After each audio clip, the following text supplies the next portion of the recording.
besar Tuhan, Kau Allah kami yang maha besar, Kau maha dahsyat Tuhan. Engkau yang berdaulat atas setiap kehidupan kami. Kami mengucap syukur Tuhan di dalam nama Tuhan Yesus. Sama-sama katakan, amin. Beri tepuk tangan sekali lagi bagi Tuhan kita. Silakan saudara duduk kembali. Haleluya. Shalom dewasa muda. Apa kabar? Tetap semangat. Amin saudara. Nah, saya berterima kasih siang hari ini kepada Bapak Gembala, kepada Pak Robert ya, Ibu Ike dan seluruh pengurus dari Dewasa Muda yang sudah memberikan kepercayaan pada saya untuk berbagi kebenaran firman Tuhan siang hari ini. Nah, saudara, saya melihat di sini yang hadir itu ada terdiri dari beberapa campuran generasi, saudara ya. Yaitu ada generasi X ya, X itu kayak saya, kayak Om Steven, Om Robert ya, Tante Ike, Om Andre ya, dan beberapa di sini generasi X ya. Ada Om Hendro, ada Tante Lydia. Nah tetapi mostly dari kalian itu adalah generasi Y atau generasi milenial dan juga generasi Z saudara ya, atau E generation ya. Nah kita akan melihat ya tahun lahir dari masing-masing generasi ini. Silahkan multimedia bisa tayangkan. Saya ngambil dari Wikipedia ya, itu yang karena ada beberapa pendapat tuh beda-beda ya, tahunnya ada selisih 2-3 tahun kadang-kadang, tapi oke lah ya. Tetapi saya mengambil dari Wikipedia, jadi menurut Wikipedia saudara yang lahir yaitu di tahun 1980 sampai 1995 itu disebutnya generasi Y atau generasi milenial saudara. Kemudian yang lahir antara tahun 1996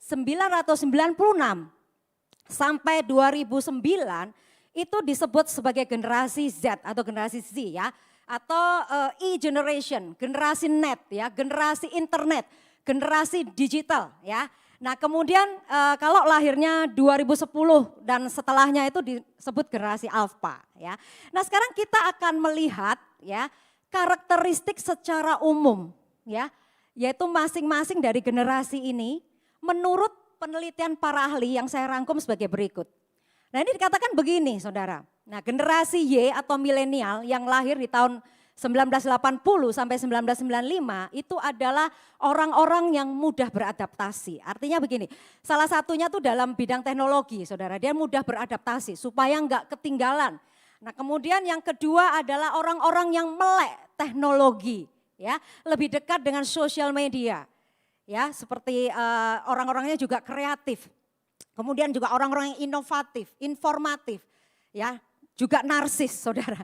Nah kemudian yang ketiga disebutkan memiliki target pencapaian atau achievement oriented saudara, percaya diri, ambisius ya, ingin lebih dari yang lain saudara. Kemudian yang keempat, lebih mementingkan passion ya, khususnya dalam pekerjaan. Pokoknya kalau kerja itu nggak peduli gajinya, mungkin di tempat lain dia bisa mendapatkan 10 juta gitu ya, tetapi itu bukan passion dia, bukan kesenangan dia. Dia memilih gaji yang 7 juta atau 5 juta nggak apa-apa, tapi itu passionnya dia gitu loh. Karena dia suka kerjaan tersebut. Kemudian yang kelima butuh perhatian ya. Kemudian yang keenam disebutkan me generation ya, artinya generasi saya. Saudara, ingin menonjolkan dirinya ya, lebih dari yang lain. Nah, kemudian dikatakan open minded atau berpikiran terbuka. Dan yang kedelapan adalah orang-orang yang mudah bosan. Ini karakteristik secara umum ya di generasi milenial. Nah, kemudian kita akan melihat ya generasi Z ya, generasi Z ya. Dikatakan tidak bisa terlepas dari smartphone ya, atau internet atau sosial media seperti Instagram, Facebook, WhatsApp ya, Twitter dan lain sebagainya. Yang kedua adalah orang-orang yang realistis, pragmatis dan independen. Artinya do it yourself. Jadi dia kalau dibantu tuh malah gak enak gitu rasanya, pengen ngerjain sendiri. Nah kemudian dikatakan multitasking ya, artinya melakukan beberapa kegiatan dalam waktu yang bersamaan atau bergantian secara cepat ya. Nah biasanya itu adalah kaum wanita yang lebih bisa multitasking ya. Karena secara hormonal wanita tuh bisa mengerjakan berbarengan ya. Misalkan kita lihat aja ibu-ibu di rumah ya, bisa masak sambil nonton TV, sambil cuci baju ya saudara. Nah itu multitasking, dikatakan demikian. Nah kemudian cenderung praktis dan berperilaku instan. Yang kelima adalah menyukai kebebasan, artinya menyukai kebebasan berpendapat, ya, berkreasi dan berekspresi dan sebagainya. Dan memiliki rasa percaya diri yang tinggi. kemudian berambisi, ya. Yang ketujuh adalah butuh pengakuan. Ya. Tidak ada yang salah saudara dengan ini semua. Memang hal-hal tersebut sebagian memang kita perlukan dalam kehidupan kita. Ya, apalagi saudara anak-anak muda. Jadi harus punya hal-hal tersebut yang kreatif, inovatif, percaya diri. Itu memang hal-hal yang diperlukan. Kalau kita saudara mau maju dan berkembang dan menjadi orang-orang yang sukses. Meskipun semuanya tetap harus ada batasan-batasan tertentu supaya tidak kebablasan. Nah, di era teknologi informasi ini saudara dan saya begitu mudahnya untuk mendapatkan informasi apapun dari A sampai Z saudara. Untuk memperkaya pengetahuan kita, memperkaya wawasan kita. Ya, contoh apa sih yang gak bisa dipelajari lewat YouTube? Ya, semua bisa saudara. Semua bisa dipelajari lewat YouTube, semua bisa didengar, bisa dilihat saudara. Nah, tentu orang-orang yang suka buka YouTube tentu tahu ya saudara, semua ada, semua bisa dipelajari di situ. Orang mau belajar masak yang dulunya nggak bisa masak, lihat YouTube bisa masak. Ya, orang mau belajar melukis bisa, belajar fotografi bisa, mau belajar make up bisa. Apapun ada di situ saudara. Nah kemudian apalagi ya, membersihkan panci yang gosong itu juga ada saudara. Karena saya sebagai ibu rumah tangga saudara ya, kalau pancinya digosongin sama mbak saya buka YouTube. Gimana caranya supaya bisa balik bersih lagi. Semua ada. Mau belajar vokal, mau belajar musik, kemudian belajar jahit, semuanya ada saudara. Nah dulu kalau saya ngajarin anak saya Joel matematika dan saya nggak ngerti karena saya juga udah lama sekali ya nggak belajar matematika. Maka satu-satunya jalan saya buka YouTube. Saya cari cara yang termudah, saya cari cara yang tercepat. Misalkan dalam menghitung akar pangkat 3, misalkan seperti itu. Dan saya menemukan di YouTube, akhirnya saya bisa ngajarin Joel kalau dia nggak ngerti saudara. Nah di antara semua informasi yang kita peroleh saudara, tentu banyak yang baik, banyak yang benar, banyak yang bermanfaat bagi kehidupan kita. Namun juga banyak juga yang tidak baik, banyak yang tidak benar dan tidak bermanfaat. Malah menyesatkan kita khususnya sebagai anak-anak Tuhan. Kalau kita tidak hati-hati, kita bisa jatuh ke dalam dosa, bisa hidup kita jauh dari Tuhan, bahkan ada yang bisa meninggalkan Tuhan. Nah saudara, kemajuan teknologi khususnya di bidang media ini tentu sangat membantu kehidupan manusia dari segala aspek saudara. Mau ekonomi, perbankan ya, kesehatan, parenting dan segalanya. Saudara, pengajaran, entertainment, pendidikan, olahraga, semuanya bisa membantu kita saudara. Nah tetapi di balik itu saudara, semua juga bisa menghancurkan kehidupan manusia itu sendiri. Apabila salah klik saudara, atau kita salah pilih daripada situs ataupun salah pilih daripada link-link yang ada. Nah karena banyak juga situs-situs pornografi, ya prostitusi online, judi online, ajaran-ajaran yang menyimpang semua juga ada di media, di YouTube ataupun media sosial yang lain.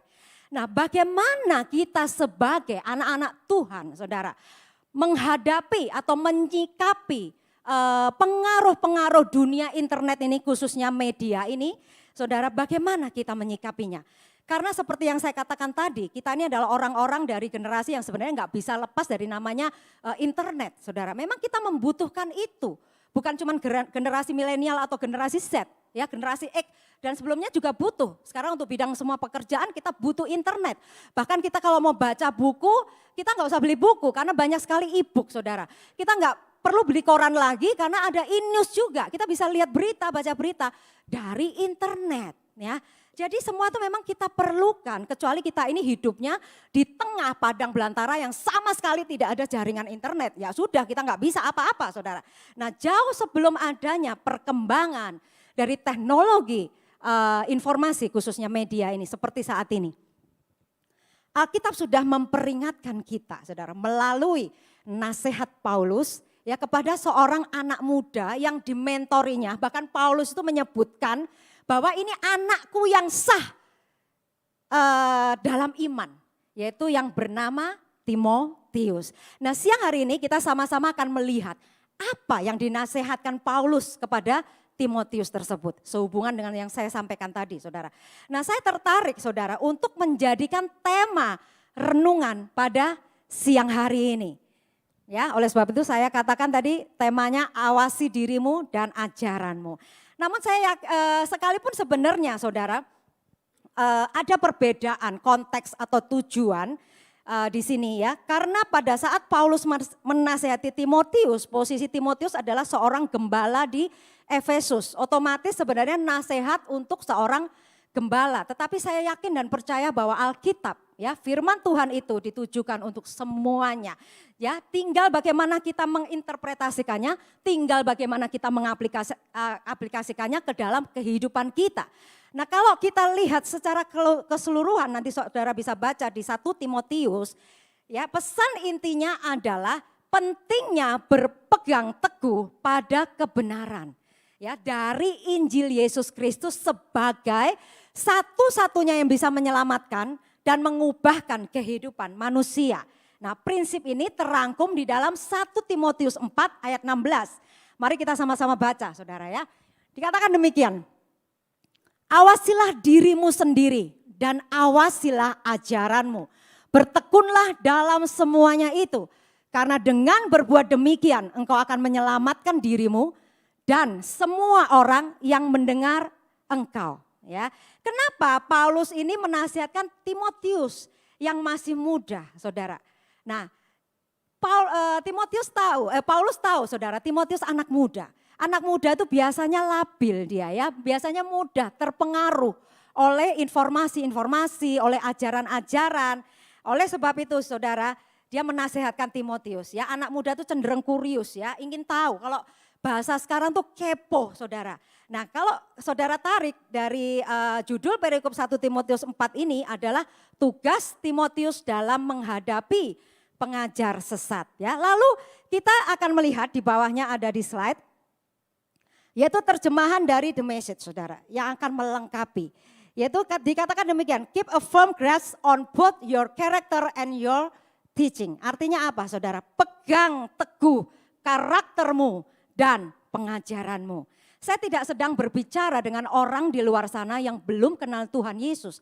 Saya sedang berbicara kepada diri saya sendiri dan kepada saudara semua yang ada di tempat ini. Adalah orang-orang yang sudah mengenal Tuhan Yesus ya. Sudah mengenal karakter Kristus ya. Bahkan ada yang sudah menghidupi karakter Kristus itu. Nah, kembali ke ayat tersebut, saudara, dari terjemahan bahasa Indonesia yang tadi, 1 Timotius 4 ayat 16, akan saya gabungkan dengan terjemahan dari The Message, saudara. Akan saya bagi menjadi 4 bagian. Yang pertama adalah dikatakan awasilah dirimu. Ya, yang pertama, bagian pertama adalah awasilah dirimu. Apa sih awas? Kata awas itu artinya dijaga, dikawal, ya, diperhatikan sungguh-sungguh. Oleh sebab itu awasilah dirimu. Seperti halnya kita menjaga kesehatan fisik kita. Kalau kita keluar sedang hujan, kita pasti pakai payung supaya kita nggak sakit flu. Kalau kedinginan kita pakai jaket. Kemudian kita memperhatikan kesehatan kita. Apalagi saat-saat pandemi seperti ini. Kemana-mana saudara pakai masker, saudara. Saudara mungkin minum vitamin, mengatur pola makan sedemikian rupa. Kemudian pada nanti saat usia tertentu 50 tahun ke atas kita sudah benar-benar kita diet terhadap beberapa makanan. Dan itu kita jaga sedemikian rupa. Demikian juga seharusnya kesehatan rohani kita harus jaga baik-baik. Karena kerohanian kita itulah yang dapat membawa kita kepada kekekalan, saudara ya. Nah, apa yang harus kita jaga sekarang? Apa yang harus kita awas-awasi dalam kehidupan kita? Sehubungan dengan yang saya sampaikan tadi ya, perkembangan dunia teknologi khususnya media, saudara. Yang pertama adalah mata. Ya, saudara tahu mata itu adalah anggota tubuh yang paling berpengaruh. Daya ingat atau memori kita terbentuk oleh apa yang kita lihat. Ya, kita bisa mengingat 80% dari apa yang kita lihat. Sementara hanya 11% dari apa yang kita dengar. Ya. Firman Tuhan mengatakan demikian di Lukas 11. Ayat 34 ya, Tuhan Yesus sendiri yang katakan ini. Matamu adalah pelita tubuhmu. Jika matamu baik, teranglah seluruh tubuhmu. Tetapi jika matamu jahat, gelaplah tubuhmu. dengan mata kita bisa menikmati segala keindahan ciptaan Tuhan ya. Tetapi dengan mata juga saudara kita bisa terjerumus ke lubang dosa. Banyak pencobaan yang kita alami datangnya dari mata saudara, melalui mata. Oleh sebab itu kita harus benar-benar menjaga mata kita ya. Kita akan melihat beberapa contoh di Alkitab. Kejatuhan manusia yang disebabkan oleh mata. Yang pertama adalah Kejadian 3 ayat 6, nanti saudara baca sendiri ya. Nah di situ dikatakan ketika Hawa melihat buah pohon itu baik ya dan sedap kelihatannya. Lalu Hawa mengambil dan dimakannya. Juga diberikan kepada Adam. Padahal sudah jelas kalau Tuhan itu melarang untuk makan buah tersebut ya. Dosa atau pelanggaran pertama yang dilakukan oleh manusia itu datangnya dari mata. Kemudian yang kedua saudara, di Kejadian 13 ayat 1 sampai 18 ya. Kisah bagaimana Lot terjerumus ke dalam perangkap dosa saudara. Karena ia terpesona ketika ia melihat lembah Yordan. Dia meninggalkan Abraham yang pada waktu itu namanya Abram, saudara. Karena ia menuruti apa yang dilihat oleh matanya ya. Kemudian dia berkemah ya, dikatakan berkemah dekat Sodom dan bergaul dengan orang-orang Sodom. Padahal orang-orang Sodom itu sangat jahat saudara dan tidak bermoral. Akhirnya Lot terkontaminasi ya. Dan mulailah dia memiliki apa ya saudara, toxic relationship ya. Artinya akhirnya mereka Lot ini berkompromi dengan mereka saudara. Nah kemudian kisah yang ketiga ya saudara tentu sudah hafal semuanya, ada di 2 Samuel 11 ya. Dikatakan diceritakan di situ Daud sedang berjalan-jalan di sotoh rumah ya, atau kalau sekarang tuh di balkon saudara ya. Dan melihat Batsheba sedang mandi dan Daud jatuh hati. Ya, tidak bisa melupakan apa yang dia lihat. Ya, padahal Batsheba itu sudah punya suami namanya Uria. Mulailah Daud menyusun sebuah rencana yang jahat, saudara. Dengan menempatkan Uria ya di barisan terdepan dalam sebuah medan perang dan akhirnya memang benar Uria akhirnya kena panah dan mati, saudara. Kemudian Daud mengambil Batsheba menjadi istrinya. Nah, apa yang dilihat oleh mata Daud? Ya, ketika dia jalan-jalan di sotoh rumahnya, di balkon rumahnya, telah membawanya untuk melakukan kejahatan yang sangat-sangat keji, saudara ya. Nah, saudara, kita kalau mau lihat istilah ini ya, kalau melihat orang mandi, zaman sekarang tuh nggak perlu ke sungai terus sembunyi di semak-semak, saudara ya. Atau mau nongkrongin ya, cewek-cewek yang kurang bahan, bajunya di mall-mall ya, nongkrongin kalau ada cowok-cowok yang ganteng lewat, yang maco, nggak perlu saudara. Karena saudara buka YouTube semuanya ada. Namun ingat baik-baik saudara, kita sebagai anak-anak Tuhan kita dituntut untuk hidup di dalam kekudusan, bukan kudisan saudara. Firman Tuhan katakan kuduslah kamu sebab aku kudus. Nah maka kita akan melihat apa yang dikatakan Ayub saudara. Ayub 31 ayat 1a. Dikatakan demikian saudara, aku telah menetapkan syarat bagi mataku. Syarat yang bagaimana saudara?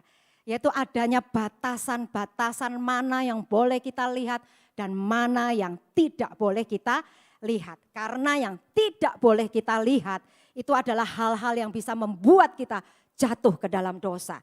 Atau bisa menggoncang iman kita. Jadi jangan coba-coba untuk melihat atau sengaja melihat. Kalau sengaja berarti sama saja kita mencobai iblis, bukan iblis mencobai kita. Kalau kita sengaja sudah tahu itu tayangan-tayangan yang bisa menggoncang iman kita, tayangan-tayangan yang membuat kita nanti jatuh ke dalam dosa tapi kita tetap melihat, itu sama saja. Saudara dan saya sedang berjalan di tepi jurang pada saat hujan turun, jadi licin, mudah tergelincir masuk jurang saudara. Nah misalnya seperti ini saudara ya, kalau bagaimana pertanyaannya, Tan kalau nggak sengaja nih, tiba-tiba tuh lewat gitu aja, ya jangan diklik saudara ya. Nah ini sesuatu yang beda memang. Nah saya mau ceritakan ke saudara semua ya. Saya punya grup WhatsApp itu beberapa grup tuh banyak sekali saudara. Nah ada grup yang dari teman-teman saya SD dulu, kemudian anak-anak SMP, SMA, terus zaman kuliah, terus grup teman-teman kos saya, kemudian ibu-ibu komplek. Kan sejak pandemi ini ibu-ibu komplek jadi bersatu nih, jadi bikin grup WA gitu loh. Nah macam-macam saudara, selain daripada tentu ya mobile info ya, kemudian ring 1, kemudian praise worship group ya. Dan itu semuanya saya memang jarang buka kalau yang teman-teman saya saudara. Kecuali memang yang urusan gereja itu saya baru buka. Bahkan grup di kompleks saya udah ratusan baru saya buka. Demikian juga teman-teman saya. Nah anak-anak kalau ibu-ibu komplek itu kan urusannya yang ditayangkan makanan, jual makanan ini, empek-empek, jual lumpia, jual soto, jual segala macam. Semuanya pokoknya masuk di grup WA komplek ya di mana saya tinggal. Tetapi teman-teman saya, karena nggak semuanya ada anak-anak Tuhan ya. Jadi ada teman saya di grup mantan teman-teman saya dulu, masa kecil saya, masa remaja saya. Itu tidak semuanya menayangkan hal-hal yang bagus, apalagi ngupload makanan, nggak pernah saudara. Tetapi kadang-kadang muncul yaitu hal-hal yang berbau pornografi. Nah saya tuh nggak pernah buka. Tetapi karena sudah numpuk jadi puluhan, ratusan, kadang-kadang saya tuh klik, karena begini, di WhatsApp saya tuh setting untuk tidak bisa langsung kebuka. Jadi saya harus download dulu, baru itu kebuka. Karena saya nggak mau memori saya penuh, gara-gara semuanya main masuk di galeri saya. Dan saya nggak mau saudara, jadi kalau saya tiba-tiba ya, saya pengen lihat apa, karena kan buram tuh kalau nggak kita download. Jadi saya klik, nah ternyata adalah tayangan-tayangan yang berbau porno saudara. Nah langsung karena saya belajar dari apa yang dikatakan Ayub, menetapkan syarat bagi mata saya. Langsung saya hapus saudara. Dan apa yang membuat saya lega? Saya menang ya. Malaikat bertepuk tangan, sementara iblis gigit jari saudara. Nah oleh sebab itu saudara, kita itu perlunya sungguh-sungguh kita menetapkan syarat bagi mata kita. Harus berani berkata tidak pada dosa ya, say no to sin. Kemudian yang kedua yang harus kita awasi, kita jaga sehubungan dengan perkembangan dunia teknologi informasi seperti ini. Yaitu yang kedua adalah telinga kita. Hati-hati saudara dengan apa yang kita dengar. Karena firman Tuhan katakan iman timbul dari pendengaran. Semakin kita mendengar firman Tuhan secara konsisten setiap hari tentu akan membangkitkan, akan menumbuhkan iman kita. Tetapi kalau kita membiarkan telinga kita mendengar pengaruh-pengaruh yang buruk, ajaran sesat, segala macam gosip dan sebagainya, itu nanti akan menguasai kita saudara. Oleh sebab itu kita harus benar-benar bisa menyaring seperti halnya mata kita, menetapkan syarat atau batasan bagi telinga kita. Mana yang boleh kita dengar dan mana yang tidak boleh kita dengar. Dan kalau tanpa sengaja kita dengar, saudara, kita harus mengujinya. Ayub 12 ayat 11 kita akan baca, saudara. Bukankah telinga menguji kata-kata seperti langit-langit mencecap makanan. Saudara, pengajaran-pengajaran yang kita terima dari luar gereja ini khususnya, ya harus kita uji terlebih dahulu. Sesuai tidak dengan firman Tuhan, sesuai dengan yang tertulis di Alkitab atau tidak. Dan kalau masih enggak ngerti, saudara lebih baik saudara bertanya kepada Bapak Gembala, kepada Pak Robert atau yang lainnya. Saudara jangan pernah menafsirkan sendiri, oh ya betul tuh kayak gitu ya. Saya dengar seperti ini, berarti benar nih kayak begini. Tidak begitu saudara. Jadi mata dan telinga adalah dua pintu masuk bagi pikiran dan hati kita. Nah kalau kita membiarkan mata dan telinga kita terbuka lebar-lebar terhadap hal-hal yang tidak baik, saudara, tidak benar. Pengaruh-pengaruh yang buruk yang bisa membuat kita jatuh ke dalam dosa, melemahkan iman kita, saudara. Maka ketika hal-hal itu masuk di dalam pikiran dan hati kita, lalu dibuahi dan akhirnya melahirkan yang namanya dosa, saudara. Jadi kita harus bisa menjaga mata dan telinga kita terhadap tayangan-tayangan, informasi-informasi, pengajaran-pengajaran yang bisa membuat kita jauh dari Tuhan. Amin. Kembali tadi ke Ayub 31, nggak usah dibuka. Nah kita akan sama-sama, kita ganti sekarang kata mata dengan telinga. Saudara, aku telah menetapkan syarat bagi telingaku. Kita sama-sama katakan ya, 2, 3. Aku telah menetapkan syarat bagi telingaku. Nah kemudian yang ketiga, yang harus kita awasi, yang harus kita waspadai, saudara. Kita harus hati-hati. Yang ketiga adalah pergaulan kita. Firman Tuhan katakan di 1 Korintus 15 ayat 33. Janganlah kamu sesat, pergaulan yang buruk merusakkan kebiasaan yang baik. Kebiasaan itu lama-lama akan mempengaruhi karakter kita, saudara. Yang biasanya berperilaku baik, kalau ngomong itu lembut, saudara, berkata-kata yang gak pernah kasar, bisa berubah ya menjadi kasar karena seringnya berkumpul atau bergaul dengan orang-orang yang bicaranya kasar, saudara. Nah, karena lingkungan pergaulan ini adalah salah satu yang menjadi pembentuk dari karakter seseorang, ya. Makanya ada istilah atau bahkan dulu jadi judul film, ya.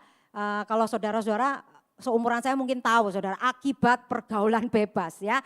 Orang bisa terjerat narkoba. Rata-rata mulainya bukan karena keinginan diri sendiri dia untuk mengkonsumsi narkoba tersebut, tetapi ada yang mempengaruhi, ya. Ditawarin teman, ya. Kemudian diajak-ajakin terus sama teman-teman. Itu karena dia ngumpul-ngumpul sama teman-teman akhirnya ikut-ikutan sama teman, saudara.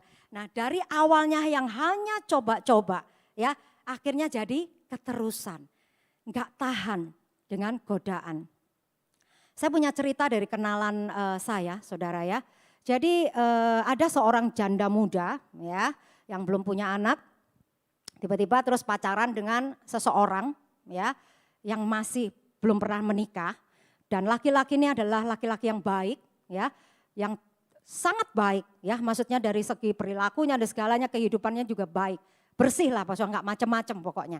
Nah, kemudian karena mereka pacaran, akhirnya wanita ini hamil, saudara, ya, terpaksa kan menikah, mereka menikahin. Nah, dari awalnya laki-laki ini nggak tahu kalau istrinya tuh dulu seperti apa. Ternyata istrinya sejak masa kuliah dia sudah terjerat dengan narkoba. Dan akhirnya sang istri ini menularkan ke suami. Dia ngajakin suami, memberikan narkoba ke suaminya. Wah, pertama suaminya kesenangan, saudara, ya. Kesenangan, jadi terjerat dua-dua. Suami istri ini masih muda, ya, masih muda sekali. Dua-duanya terjerat dengan narkoba. Tetapi tidak lama, saudara, pernikahan hanya berjalan 2 tahun, ya. Kemudian mereka cerai. Nah, itulah, saudara, karena tidak tahan godaan. Kita mau lihat Matius 26 ayat 41. Berjaga-jagalah dan berdoalah supaya kamu jangan jatuh ke dalam pencobaan. Roh memang penurut, tetapi daging lemah. Ada satu cerita, ya, bagaimana cara memasak kodok. Sebenarnya bukan cara memasak kodok, ya, lebih tepatnya cara membunuh kodok untuk dimasak gitu loh, ya. Nah, caranya bukan langsung dimasukkan ke dalam air yang mendidih. Kalau kodok itu kita masukkan ke air yang dalam posisinya sudah mendidih, dia pasti loncat keluar. Ya, tapi jadi gimana caranya? Jadi dimasukkan ke air yang dingin. Ya, kodok ini sedang menikmati, wah, kayak di sungai, ya. Bahkan kemudian kalau kompornya mulai dinyalakan, ya, mulai agak hangat, wah, kodok itu merasa kayak di jacuzzi, saudara, ya, atau sedang berendam di whirlpool, ya, kolam air yang hangat. Jadi dia menikmati, saudara, dan tanpa sadar lama-lama kemudian air itu mendidih dan dia sudah tidak ada kesempatan untuk dia loncat untuk menyelamatkan diri. Sebenarnya demikian juga, saudara, namanya godaan, pencobaan, cara kerjanya seperti itu, saudara, membuat kita terlena dulu oleh karena kenikmatan itu. Lalu akan tiba saatnya kita sadar, saudara, akan bahaya itu. Namun kita tidak memiliki kemampuan lagi untuk keluar dari bahaya tersebut, saudara. Ya, contohnya adalah orang-orang yang terjerat narkoba, terikat oleh sesuatu, saudara, ya. Jadi perlu penanganan, perlu yang namanya penanganan khusus, ya, atau direhabilitasi, ya. Kita tidak akan tersandung oleh batu yang gede. Karena kalau batunya besar di depan kita dengan mudah pasti kita bisa menghindar. Tapi sering kali yang membuat kita terjungkal adalah kerikil-kerikil di depan kita. Yang kadang kita nggak ngelihat, yang kadang kita nggak sadari, saudara. Itu yang membuat kita terjatuh, saudara. Biasanya orang berkompromi dengan dosa juga melalui dari hal-hal yang kecil, bukan hal yang besar. Kalau hal yang besar, saudara, siapa yang mau saudara terjerat narkoba kalau taunya akan begini? Gitu saudara ya. Tapi dia mulai dulu dengan kenikmatan-kenikmatan dari hal-hal kecil. Nah harus berani berkata tidak, amin. Nah beberapa waktu yang lalu saya sedang berada di toilet sebuah restoran di Jakarta saudara. Nah saya terjatuh di dalam toilet itu dan membuat kaki saya itu terkilir, kesleo saudara. Saya lagi pakai agak tinggi sepatu saya, ya karena saya pendek kan, saya perlu pakai sepatu yang agak tinggi gitu. Nah apa yang membuat saya jatuh saudara? Itu adalah trap ya, apa sih ya trap kayak beginilah ya. Nah itu bukan trap yang gede saudara, justru yang cuman tingginya nggak sampai 1 senti yang ada di dalam toilet itu. Jadi posisi telapak kaki saya itu persis, ini misalkan trap, saya persis di tengah-tengah dan akhirnya kaki saya tertekuk saudara. Itu membuat saya terjatuh saudara. Aduh saya malu sekali karena di situ juga ada beberapa orang yang sedang ke toilet ya. Nah coba kalau itu trapnya itu tinggi, saya pasti bisa menghindar. Karena mata saya nggak bisa lihat itu trapnya yang cuma sesenti nggak ada saudara. Tetapi membuat saya terjungkal, membuat saya terjatuh. Saudara demikian juga namanya godaan, pencobaan yang mengakibatkan kita jatuh dalam dosa. Dari hal-hal yang kecil saudara. Saya mau tanya siapa yang jomblo di sini? Bisa angkat tangan saudara? Para jomblo? Para jomblo yang single, masih single saudara. Nah saudara juga harus menetapkan syarat ya atau batasan dengan siapa saudara boleh pacaran. Amin ya. Firman Tuhan dengan jelas katakan demikian saudara. 2 Korintus 6 ayat 14. Ya kita loncat sedikit nih. 2 Korintus 6 ayat 14 ya. Ini semalam baru saya mau tidur tapi Tuhan kayak ingatkan ini ayat ini harus dibagikan juga siang hari ini. Makanya saya tambahkan ayat ini. 2 Korintus 6 ayat 14 dikatakan demikian. Janganlah kamu merupakan pasangan yang tidak seimbang dengan orang-orang yang tak percaya. Sebab persamaan apakah terdapat antara kebenaran dan kedurhakaan? Atau bagaimanakah terang dapat bersatu dengan gelap? Jadi harus benar hati-hati saudara. Yang sama-sama seiman aja. Kalau tingkat kerohaniannya beda itu jadi masalah saudara. Ya, jadi kalau istrinya melayani menggebu-gebu saudara. Suaminya cuma maunya di rumah, maunya jalan-jalan bisa berantem saudara. Kalaupun enggak berantem saudara apa enak saudara. Kalau misalkan istrinya ya aktif melayani, mungkin jadi singer, jadi worship leader, jadi pengurus dewasa muda ya dari pagi di gereja sampai siang. Sementara suaminya main game di rumah, enggak ada enaknya saudara. Itu yang sama seiman, tetapi tingkat kerohaniannya beda. Nah bagaimana dengan yang benar-benar beda? Saudara imannya, jangan pernah coba dan berpikir nanti dia akan aku bawa ke gereja. No saudara, berapa banyak saudara yang akhirnya menyerah kalah dengan alasan terlanjur cinta, terlanjur sayang, nggak bisa diputusin karena sudah jalan bertahun-tahun saudara, susah udahan ya. Jadi akhirnya memilih meninggalkan Yesus, melepaskan anugerah keselamatan begitu saja karena berpindah keyakinan mengikuti pasangannya saudara. Ketika hatimu mulai tertarik dengan seseorang yang beda dengan imanmu saudara. Jangan pernah mainkan perasaanmu.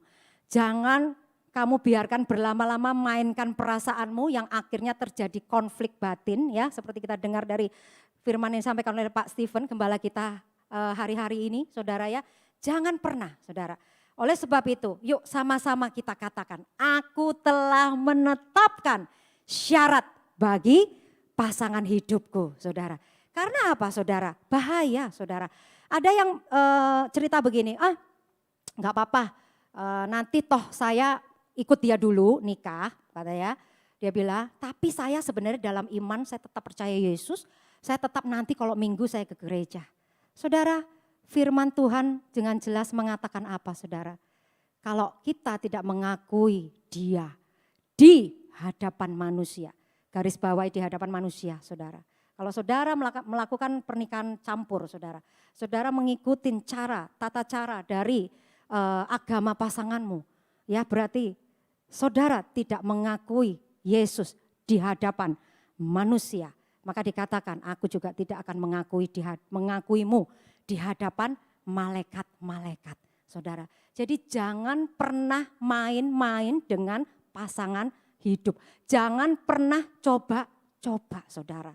Ya, saudara boleh berteman dengan siapapun, tapi jangan pernah saudara merasa jatuh hati, jatuh cinta. Jadi saudara harus menetapkan syarat, menetapkan batasan-batasan, ya, pasangan yang bagaimana yang boleh akan menjadi suamiku, akan menjadi istriku, saudara.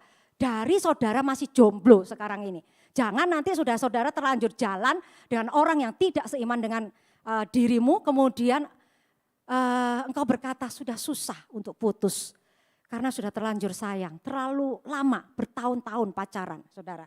Nah, oleh sebab itu saudara, kita harus berani menetapkan syarat bagi pasangan kita, bagi pasangan hidup kita. Nah, kemudian bagian yang kedua, awasilah pengajaranmu.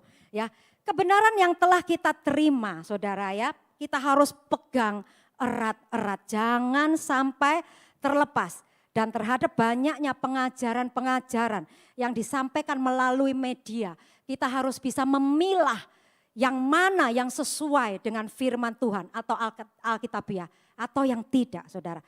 Yang tidak sesuai jangan pernah diikuti, jangan didengarkan. Saya punya batasan juga, ada hal-hal yang debat dan segala macam, saya paling tidak suka untuk membuka itu, saudara. Saya cuma mau dengar firman Tuhan. Apa yang dari saya baca dan dari gereja ini dan gereja-gereja yang sehat yang bisa saya tahu saudara bahwa itu firman-Nya benar yang disampaikan. Nah, kita kalau sudah kita harus terus memegang kebenaran ini saudara. Nah, seperti yang contohnya ya, kita sudah tahu bahwa keselamatan itu harus dikerjakan. Benar saudara, firman Tuhan katakan keselamatan itu harus dikerjakan. Tetapi ada pengajaran lain ya yang mengatakan sekali selamat tetap selamat. Nah saudara jangan sampai saudara ikut-ikutan, saudara percayai sekali selamat tetap selamat. Kalau caranya gitu ya udah dosa jalan terus. Karena sekalipun berdosa Tuhan Yesus sudah mati di kayu salib menyelamatkan saya seumur hidup saya tetap akan masuk surga. Bukan begitu saudara, keselamatan tetap dikerjakan melalui perbuatan kita, perkataan kita, tingkah laku kita. Bagaimana kita bisa berkenan di hadapan Tuhan saudara. Nah kemudian oleh sebab itu kita perlu yang bagian 3 ini saudara. Dikatakan bertekunlah dalam semuanya itu. Semuanya apa saudara? Semua pengajaran tentang kebenaran yang telah kita terima baik melalui saat teduh kita. Baik yang disampaikan oleh gembala kita di tempat ini.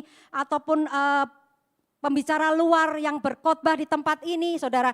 Nah saudara untuk saudara tahu gereja kita cukup saudara ya cukup berhati-hati ya dalam memilih pembicara-pembicara yang boleh berdiri di mimbar ini saudara. Nah kemudian bertekun artinya kebenaran yang sudah kita terima tersebut biarlah terus nancep dalam hati kita dan pikiran kita. Dan kita menghidupi kebenaran tersebut sehingga hidup kita bisa menghasilkan buah-buah kebenaran. Dengan cara seperti apa? Mari kita lihat Yosua 1 ayat 8. Ya. Janganlah engkau lupa memperkatakan kitab Taurat ini, tetapi renungkanlah itu siang dan malam. Supaya engkau bertindak hati-hati sesuai dengan segala yang tertulis di dalamnya. Sebab dengan demikian perjalananmu akan berhasil dan engkau akan beruntung. Ini loh yang jadi filter atau saringan kita saudara terhadap segala pengaruh buruk dari perkembangan teknologi dunia media ini saudara. Seperti yang dikatakan juga kita akan lanjut di Mazmur 119 ayat 9. Mazmur 119 ayat 9 saudara. Dikatakan dengan apakah seorang muda mempertahankan kelakuan bersihnya. Dengan menjaganya sesuai dengan firman-Mu. Nah maka kalimat selanjutnya tadi di dalam 1 Timotius 4 ayat 16 saudara. Ya tidak usah dibuka akan terjadi dalam hidup kita. Ya karena dengan berbuat demikian engkau akan menyelamatkan dirimu ya dan semua orang yang mendengar engkau. Menyelamatkan dari apa saudara? Menyelamatkan kita dari kejatuhan kita di dalam dosa. Bahkan menyelamatkan orang-orang di sekitar kita. Karena perkataan kita, perbuatan kita, tingkah laku kita bisa menjadi Injil kelima. Suratan yang terbuka bagi orang-orang di sekitar kita saudara. Nah kemudian saudara kita masuk ke yang bagian keempat saudara. Pegang teguh ya, tadi kan saya udah katakan di depan bahwa akan saya gabungkan dengan yang terjemahan The Message saudara. Pegang teguh karaktermu dan pengajaranmu. Karakter yang bagaimana? Tentunya karakter daripada Kristus, saudara. Apa sih karakter Kristus? Gampangnya saudara tuh baca buah-buah roh. Ada di Galatia 5 ayat 22 sampai 23. Ya, saya bacakan. Tetapi buah roh ialah kasih, sukacita, damai sejahtera, kesabaran, kemurahan, kebaikan, kesetiaan, kelemah lembutan, penguasaan diri. Tidak ada hukum yang menentang hal-hal itu. Ya, yang berhubungan dengan kita bahas hari ini adalah penguasaan diri. Bagaimana kita bisa menguasai diri kita. Seperti tadi saudara, menetapkan syarat-syarat batasan dalam hidup kita, saudara. Nah saudara, pegang teguh itu karakter Kristus itu dalam hidup kita. Harus kita memiliki karakter Kristus yang kuat dalam diri kita. Nah apa itu sebenarnya karakter? Kita kan sering dengar ya karakter, Pak Steven sering berbicara tentang karakter ya. KBBI atau Kamus Besar Bahasa Indonesia mendeskripsikan ya karakter itu adalah sifat, watak, tabiat kita. Dan karakter itu tidak diwariskan ya, catat, karakter itu tidak diwariskan. Tetapi sesuatu yang dibangun ya, berkesinambungan hari lepas hari, itu namanya karakter saudara. Jadi melalui pikiran kita, melalui perbuatan kita ya. Nah jangan pernah punya anggapan kalau bapaknya begini, bapaknya itu perampok, pasti anaknya nanti jadi perampok. Atau kalau bapaknya korupsi, pasti anaknya nanti jadi korupsi. Tidak saudara ya. Karena karakter itu tidak diwariskan. Jadi tidak ada hubungannya dengan bapaknya bagaimana, ya anaknya bagaimana. Ya oleh sebab itu saudara, seperti saya katakan tadi, lingkungan pergaulan adalah salah satu pembentuk daripada karakter seseorang. Nah bagaimana caranya kita membangun karakter kita agar karakter Kristus yang bertahta dalam kehidupan kita. Atau agar kita selaras ya dengan karakter Kristus. Satu-satunya jalan adalah dengan mengenal Tuhan, saudara. Mengenal Dia, ya, melalui firman-Nya, berjalan bersama Tuhan, saudara, dari hari ke hari. Seperti yang Rasul Paulus katakan di Filipi 3 ayat 10. Yang kukehendaki ialah mengenal Dia dan kuasa kebangkitannya dan persekutuan dalam penderitaannya, di mana aku menjadi serupa dengan Dia dalam kematiannya. Mengenal Tuhan berarti mengenal jalannya Tuhan. Mengenal Tuhan berarti kita mengenal pikiran Tuhan, karakternya, pandangan Tuhan. Dan ketika kita berjalan bersama Tuhan, percayalah seperti janji firman Tuhan, Ia akan meluruskan jalan kita, saudara. Sebagai ayat penutup di Amsal 3 ayat 6, saudara. Kita akan baca sama-sama, akuilah Dia dalam segala lakumu, maka Ia akan meluruskan jalanmu, saudara. Bagaimana kita mengakui Tuhan dalam segala laku kita, saudara? Mengakui Tuhan dalam segala yang kita lakukan. Artinya menghadirkan Tuhan, melibatkan Tuhan dalam gaya hidup kita sehari-hari, saudara. Melalui pikiran kita, karakter kita, saudara. Pekerjaan, perbuatan kita, semuanya, saudara. Maka Tuhan sendiri akan meluruskan jalan kita. Amin, saudara. Pegang teguh karaktermu dan pengajaranmu. Di 2 Tesalonika dikatakan pasal 2 ayat 15, sebab itu berdirilah teguh dan berpeganglah pada ajaran-ajaran yang kamu terima, saudara. Baik itu tertulis maupun secara lisan, saudara. Nah saudara, saya akhiri dengan sepenggal kisah. Dari seorang yang bernama Steve DeVore, saudara ya. Steve DeVore ini berhasil membangun multimillion dollar company, saudara, berdasarkan prinsip role modeling, saudara. Dia adalah founder dan presiden daripada cybervision.com. Saudara nanti bisa buka di www.cybervision.com, saudara ya, itu websitenya.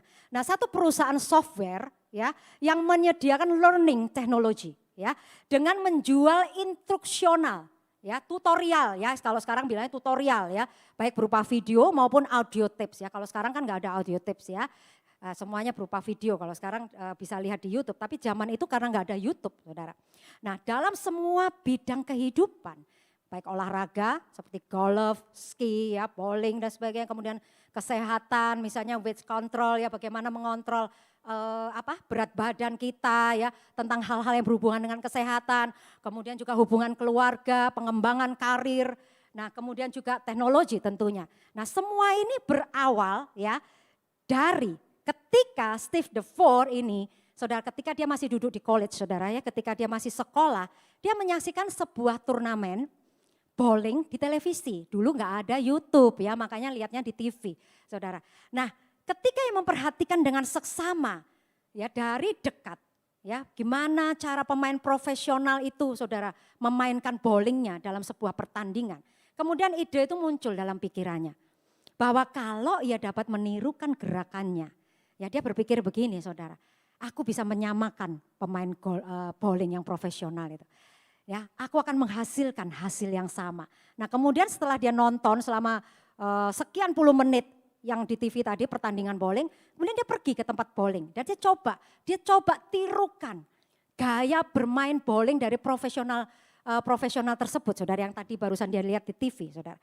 Nah, kemudian selama 30 menit dia menirukan semua gerakan itu, saudara, dan ia berhasil melempar dengan 9 kali berturut-turut dan mendapatkan nilai 278, nilai tertinggi pada saat itu hanya 163. Jadi dia bisa jauh melampaui, hampir 2 kali lipat, saudara.